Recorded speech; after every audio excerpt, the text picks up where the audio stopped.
Headlight removal, 1996 Honda Civic.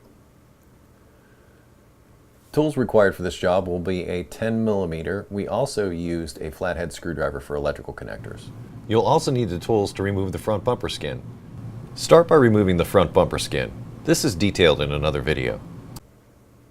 You now have access to the 5 10mm fasteners that hold the headlight assembly into place.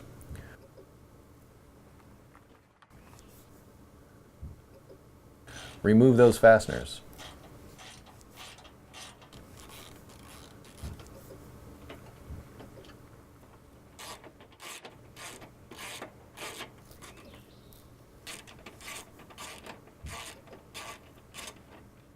The final fastener is located here.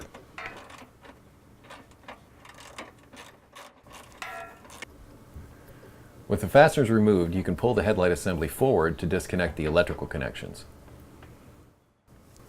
You may need to use a flathead screwdriver to disconnect some of these electrical connectors. With the electrical connectors disconnected, you can remove the headlight assembly.